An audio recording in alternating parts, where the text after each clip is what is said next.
너 시험을 당해.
그리스도인은 하나님의 은혜로 모든 것에 자유한 사람입니다. 이미 하나님으로부터 구원을 약속받은 자들로서 두려워할 것이 없습니다. 그것은 그 어떤 것도 심지어 사망까지도 면제받았으므로 거리낄 것이 없기 때문입니다. 그러나 내가 자유하다고 해서 다른 형제를 실족하게 만들어서는 안 됩니다. 그래서 성도의 자유는 예수 안에서 절제된 자유라고 말할 수 있습니다. 그 까닭은 복음에 참여하는 자가 되기 위함입니다. 참여라는 단어는 지난 시간에 헬라어로 쉰코이노노스인데 이는 다른 사람들과 함께 복음을 공유하는 자가 되고자 한다는 의미를 가진 단어라고 말씀을 드렸습니다. 그러므로 우리가 복음을 전하는 것은 내가 구원을 받고 상을 받는 데 목적이 있는 것이 아니라 이 복음을 이미 구원받은 사람으로서 이 복음을 죽어가는 또 다른 영혼들에게 전하여서 그들로 복음에 참여한 자가 되는데 목적을 두어야 한다는 말입니다. 그래서 올림픽에 나갈 선수처럼 절제하며 훈련하며 썩지 아니할 멸관을 얻기 위해 위의 것을 바라보고 달려가는 것을 말하는 것입니다. 고린도전서 10장 1절에서 4절 말씀입니다. 형제들아 나는 너희에게 알지 못하기를 원하지 아니하노니 우리 조상들이 다 구름 아래 있고 바다 가운데로 지나며 모세에게 속하여 다 구름과 바다에서 세례를 받고 다 같은 신령한 음식을 먹으며 다 같은 신령한 음료를 마셨으니 이는 그들을 따르는 신령한 반석으로부터 마셨음에 그 반석은 곧 그리스도시라. 원문에는 그러므로라는 접속사가 있습니다. 여기 한글 성경에는 빠져 있지만 앞에서 썩지 아니할 멸류관을 얻기 위하여 달려가자고 했습니다.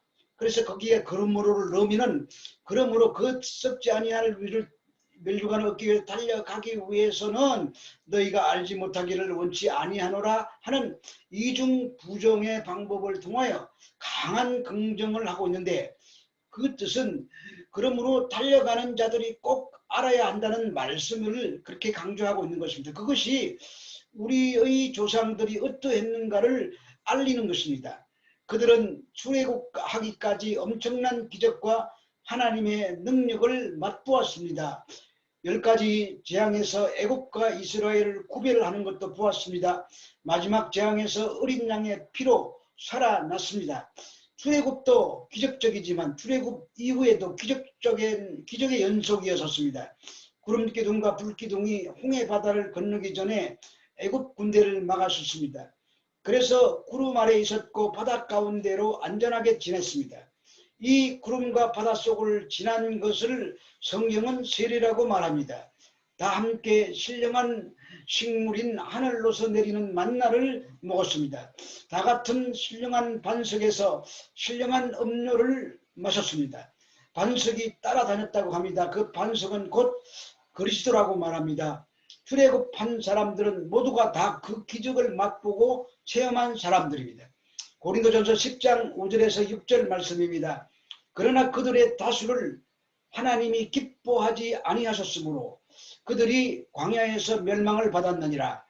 이러한 일은 우리의 본보기가 되어 우리로 하여금 그들이 악을 즐겨한 것 같이 즐겨하는 자가 되지 않게 하려 함이니. 하나님은 그 많은 수를 하나님께서 기뻐하지 아니하셨다고 하십니다. 장정만 60만 명인데 가족을 합하면 적어도 200만 명으로 추산이 됩니다. 그 중에 출애굽할 당시에 20세 이상 된 사람들 중에 가나안 땅에 들어간 사람은 딱 2명뿐입니다. 여호수아와 갈렙입니다. 상징적이지만 하나님께서 다수를 기뻐하지 않으셨다는 것을 보여주는 것입니다. 지금 바울이 본보기를 통해서 다수를 다 구원하지 않은 예로 고린도 교인들에게 경고하고 있는 것입니다. 여기서 우리는 다 놀라야 마땅합니다. 우리가 생각하는 하나님은 사랑이 많으셔서 어떻게 하시든지 한 사람이라도 더 많이 천국에 들여보내시려고 한다고 알고 있습니다. 설교도 그렇게 해왔고 그렇게 들어왔습니다. 지난주에 그 바울도 어떻게 하면 한 명이라도 더 구원하려고 여러 사람에게 여러 모양이 되었다고 말했습니다. 그러나 성경에서 모든 사람이란 인류 전체를 말하는 게 아니라 새 언약 안에 들어있는 사람들 가운데 모든 사람이라는 뜻입니다. 아마 요한복음 3장 16절의 그 말씀을 누구든지 예수를 믿으면 구원을 얻는다는 것을 그 유대교를 믿는 유대인들이 들으면 기절할 일입니다. 아브라함이 혈통이요 할례를 받아야 하며 율법을 지켜야 하는데 누구나 구원받는다는 것이 용납되지 않아서 그 말씀을 하신 예수님을 십자가에 못 박아버린 것입니다. 노아 홍수 때에 구원받은 자가 단 8명 뿐입니다.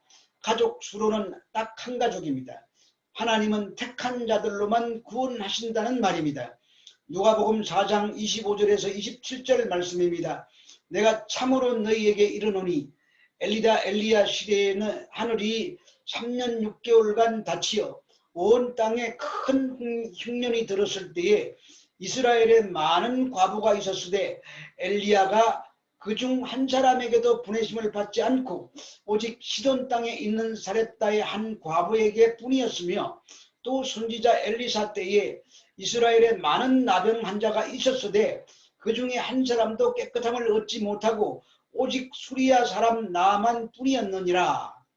그 누가복음 4장에 보면은 예수님께서 고향 그 회당에서 이사야서의 말씀을 읽게 되십니다. 주의 성령이 내게 임하셨으니 이는 가난한 자에게 복음을 전하게 하시려고 내게 기름을 부으시고 나를 보내사 포로된 자에게 자유를 눈먼 자에게 다시 보게 함을 전파하며 눌린 자를 자유롭게 하고 주의 은혜의 해를 전파하게 하려 하심이라 하였더라. 이 말씀을 읽으시고 오늘날 너희에게 응하였다고 하셨습니다. 그러나 그들이 도무지 믿지 않았습니다. 그때 예수님께서 선지자가 고향에서 환영을 받지 못한다는 말씀을 하시면서 엘리야 때에 3년 6개월의 가문 속에서 이스라엘에 수많은 과부들이 있었지만 시돈 지역의 그 사렙다 과부 한 사람만에게만 보내심을 받았다는 말씀과 엘리야 시대 때에는 이스라엘에 수많은 문둥병자가 있었지만 아람 군대의 나만 한 사람만 고침을 받았다는 이 말씀을 하시자 그들은 예수님을 언덕에서 밀어 떨어뜨려 죽이려고 하였습니다. 그것은 자신들이 그 조상들의 시대처럼 예수님을 믿지 않는다는 것을 심판한 그런 지적한 말씀입니다. 이 예수님의 말씀은 하나님께서 다수를 기뻐하지 아니하신다는 말씀과 같은 결의 의미를 갖고 있습니다. 오늘 열심히 전도하여 한 사람이라도 더 많이 구원하여 하나님을 기쁘시게 하자고 하는 사람에게 이 말씀은 기분 나쁘게 들릴 수도 있습니다. 그러므로 우리는 전도는 하되 하나님은 모든 사람을 다 구원하시기를 원하지 않는다는 말도 전해야 하는 것입니다. 천국문은 다수결로 가는 곳이 아닙니다. 하나님의 뜻 안에 택한 자들만 가는 곳입니다. 우리가 개인의 구원 중심으로 성경을 이해하면 이런 말씀이 성경에 그렇게 많은데도 단 한 말씀도 이해가 되지 않는 것입니다. 그래서 성경도 취사 선택을 합니다. 부담되는 말씀은 넘어가고 듣기 좋은 말씀만 골라서 믿으려고 합니다. 목사님들도 설교할 때 성도들에게 부담되는 성경 구절은 읽지 않고 은혜되는 말씀만 골라서 설교합니다. 이런 모습이 바로 이스라엘 백성들의 모습이었고 고린도 교인들이었고 오늘 우리들입니다. 하나님께서 다수를 기뻐하지 아니하시고 광야에서 다 엎드려지게 하였다고 말씀드리면 당장 마음에 생각하기를 그러면 광야에서 죽은 사람은 다 천국 못 가고 지옥 가느냐고 질문할 것입니다. 그런 질문 자체가 하나님께서 무엇을 기뻐하시고 싫어하시는가에 관심이 있는 것이 아니라 자기 구원에만 관심이 있으니 그런 질문을 하는 것입니다. 그러나 다 멸망되었다고 지옥 가지는 않습니다. 모세도 아론도 광야에서 죽었는데 그들도 천국 가지 못했겠습니까? 이렇게 말씀드리면 한숨을 쉬면서 다행이라는 생각이 들 것입니다. 그래도 구원을 받을 수 있겠구나. 역시 무슨 중심입니까? 자기 구원 중심입니다. 그러면 오늘날 말씀이 말세를 만난 우리에게 본보기가 되도록 기록되었으니 어떻게 하면 멸망하지 않고 천국에 들어가는지 의도를 가지고 성경을 보게 됩니다. 고린도전서 10장 17절에서 10절 말씀입니다. 그들 가운데 어떤 사람들과 같이 너희는 우상 숭배하는 자가 되지 말라. 기록된 바 백성이 앉아서 먹고 마시며 일어나서 뛰논다 함과 같으니라. 그들 중에 어떤 사람들이 음행하다가 하루에 2만 3천 명이 죽었나니 우리는 그들과 같이 음행하지 말자. 그들 가운데 어떤 사람이 주를 시험하다가 뱀에게 멸망하였나니 우리는 그들과 같이 시험하지 말자. 그들 가운데 어떤 사람들이 원망하다가 원망시키는 자에게 멸망하였나니 너희는 그들과 같이 원망하지 말라. 우리에게 숨통을 트여주게 만드는 말씀입니다. 앉아서 먹고 마시고 뛰논다는 말은 모세가 십계명을 받으러 호렙산에 올라갔을 때 금송아지 우상을 만들어 놓고 뛰고 놀았던 사건을 지적한 것입니다. 우상 숭배입니다. 음행하다가 죽은 사건은 모압 평지에서 모압 여인과 음행을 한 사건을 말합니다. 가늠한 것입니다. 주를 시험하다 뱀에게 멸망당한 것은 길로 인하여서 원망하다가 불뱀에게 물려 많은 사람이 죽은 사건을 말합니다. 주를 시험한 사건입니다. 또 원망하다가 멸망한 사람은 고라의 반역 사건을 말합니다. 이것은 원망한 사건입니다. 그런데 우상숭배하지 말자, 간음하지 말자, 시험하지 말자, 원망하지 말자고 하면 구원받는다는 말이 아닙니다. 그렇게만 결론을 내린다고 하면 모세의 율법만으로 충분합니다. 예수께서 십자가를 지실 이유가 없는 것입니다. 오늘 본문 11절에서 12절 말씀입니다. 그들에게 일어난 이런 일은 본보기가 되고 또한 말세를 만난 우리를 깨우치기 위하여 기록되었느니라. 그런즉 선줄로 생각하는 자는 넘어질까 조심하라. 그러므로 오늘 이 말씀이 우리에게 본보기가 되고 말세를 만난 우리를 깨우치기 위해서 몇 가지 죄를 지적하는 것이 다는 아닌 것입니다. 여기서 말세란 지나간 세월의 끝이라는 의미가 있습니다. 그러므로 19세기에 살았던 사람은 그때가 말세고 지금 현재를 사는 우리들에게는 지금이 말세입니다. 고린도 교인들은 당을 짓고 분열하고 자기 자랑에 빠져 있었습니다. 그러므로 고린도 교회 교인들에게 출애굽 이후의 광야 사건들이 본보기가 되며 깨우치는 계기가 되어야 한다는 말씀인 것입니다. 그런 적이라는 단어가 나오는데 이 단어는 앞에서 열거한 조상들이 지었던 죄로 인하여 멸망한 그런 예로 보건대 고린도 교인들아 조심하라라는 충고를 담고 있는 접속사입니다. 고린도 교인들은 자신들이 선줄로 생각했던 것 같습니다. 이 말도 자신이 신앙이 좋고 이미 예수의 피로 깨끗함을 얻었으므로 우상의 제사에 참석하고 그 제물을 먹어도 이미 믿는 사람들이기 때문에 아무런 해가 없다고 스스로 선줄로 생각하고 있었다는 말입니다. 여기서 시험에 해당하는 헬라어 페이라모스는 주로 유혹이나 시련이라는 의미로 사용되는 단어입니다. 유혹은 사탄이 하나님의 백성들을 죄에 빠지도록 하는 것이고 시련은 하나님께서 당신의 자녀들을 연단하기 위하여 허락하시는 것을 의미합니다. 이스라엘 백성들이 산 아래에서 금송아지를 만들어서 자기를 구원한 하나님이라고 하였습니다. 그 금송아지를 만들 때 그들이 한 말이 우리를 위하여 신을 만들라고 하였습니다. 결국 자기를 위하여 만들어지는 신이 우상인 것입니다. 그렇다면 오늘날 우리가 어떤 형상을 섬기는 것이 문제가 아니라 나를 위하여 하는 모든 그 행동들이 다 우상이 된다는 말입니다. 왜 예수 믿습니까? 나의 구원을 위해서 믿습니다. 그것도 그런 의미에서 보면 우상입니다. 그러므로 우상이 아닌 것은 예수님을 얼마나 사랑하느냐의 문제인 것입니다. 고린도전서 6장 22절에서 누구든지 주를 사랑하지 않거든 저주를 받을 자라고 합니다. 그러므로 우상을 숭배하지 말자가 아니라 내 자신이 바로 우상 숭배자임을 깨달아 알아야 하는 것입니다. 고린도 교인들만 두고서 하는 말씀이 아니라 바로 우리에게 하시는 말씀입니다. 간음도 이방 여인의 미모에 끌려가자 그들의 신들을 제사하는 축제에 참석하게 됩니다. 그 뒤에 먹고 마시고 뛰놉니다. 금송아지를 만들고서도 거기서 한 짓이 음행입니다. 모든 우상 숭배는 거의 다 음행과 연결이 되어 있습니다. 우상 숭배가 신을 자기들을 위하여 만드는 것이라 결국 다 자기를 위한 것이라는 점에서 공통적인 것입니다. 그러나 성도란 우리의 몸이 우리의 것이 아니라 주께서 피로 값주고 사셨으니 주님의 것이라고 말씀하고 있습니다. 그런데 우리는 교회로 모였다고 하면서 자기 몸만 챙기고 있다면 자기 구원만 챙기고 있다면 그것이 우상숭배요 음행과 다를 바가 없습니다. 우리는 살아도 주를 위하여 살고 죽어도 주를 위하여 죽는다는 말씀 앞에서 자유로울 자가 없습니다. 그래서 우상숭배한 것과 음행한 것 때문에 그들의 조상들이 광야에서 당한 것을 본보기로 삼아야 하는 것입니다. 그런데 그러한 우상숭배와 음행은 우리가 늘 짓고 있는 죄들입니다.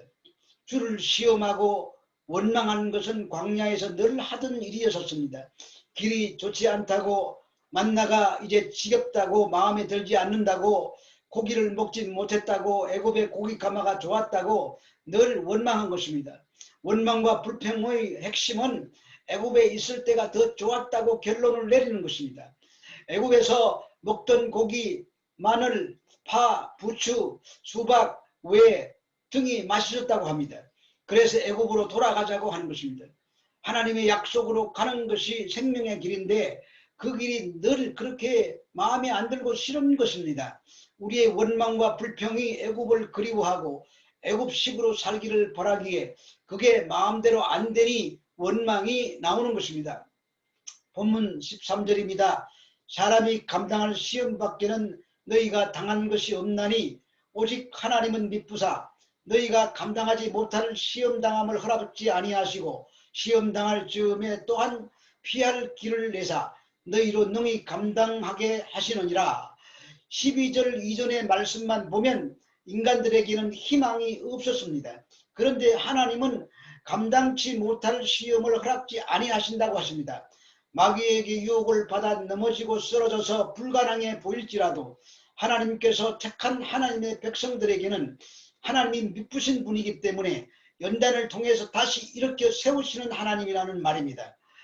사람이 할 수 있는 방법은 없습니다. 그러나 미쁘신 하나님께서는 택하신 자에게는 피할 길을 주신다는 말입니다. 그분이 선택하셨으므로 그분이 책임지고 그분이 우리를 건져내시겠다는 약속의 말씀인 것입니다. 신명기 8장 2절로 3절의 말씀입니다. 내 하나님 여호와께서 이 40년 동안에 내게 광야길을 걷게 하신 것을 기억하라. 이는 너를 낮추시며 너를 시험하사 내 마음이 어떠한지 그 명령을 지키는지 지키지 않는지 알려 하심이라. 너를 낮추시며 너를 줄이게 하시며 너도 알지 못하며 내 조상도 알지 못하던 만나를 내게 먹이신 것은 사람이 떡으로만 사는 것이 아니요 여호와의 입에서 나오는 모든 말씀으로 사는 줄을 내가 알게 하려 하심이라. 그 방법이 줄이게도 하시고 낮추기도 하시는 것입니다. 그 길이 피할 길입니다. 사람이 떡으로만 사는 것이 아니라 하나님의 말씀으로 사는 것임을 알게 하시는 길이 피할 길인 것입니다. 오직 예수 그리스도만으로 감사하게 만드시고 그 길만 사랑하게 만드시는 것이 피할 길인 것입니다. 좋으신 아버지 하나님, 우리가 하는 행동을 보면은 우리 이스라엘 백성들의 조상들이 광야에서 행했던 죄악처럼 도저히 희망 없는 짓을 범하고 있지만 하나님께서는 선택한 자들에게 피할 길을 주시고 미쁘신 하나님으로 선택한 자들을 결코 한 명도 놓치지 아니하시고 구원하신 하나님을 임을 깨달았습니다. 우리 그 하나님께 감사하며 지난 시간에 얘기했던 것처럼 위의 것을 바라보며 달려갈 길을 열심히 달려가는 자들이 되게 해 주시옵소서. 예수님 이름으로 기도합니다. 아멘. 349장 나는 예수 따라가는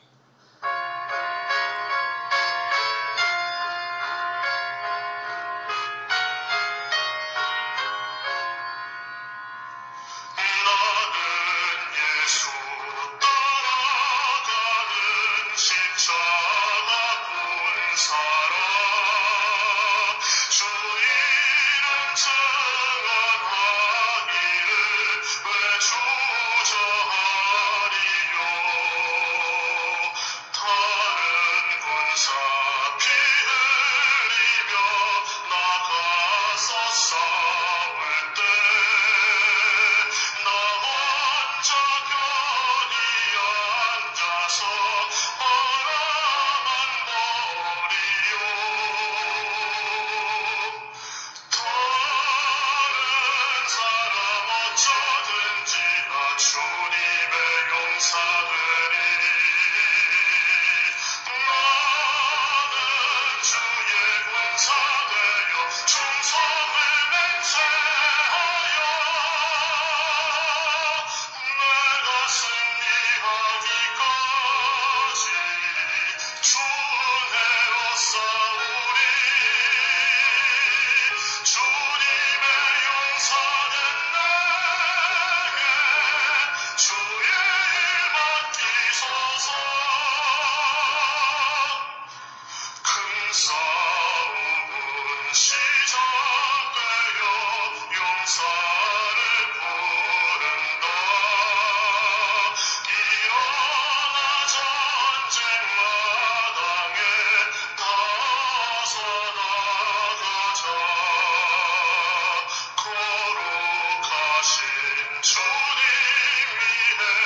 싸우리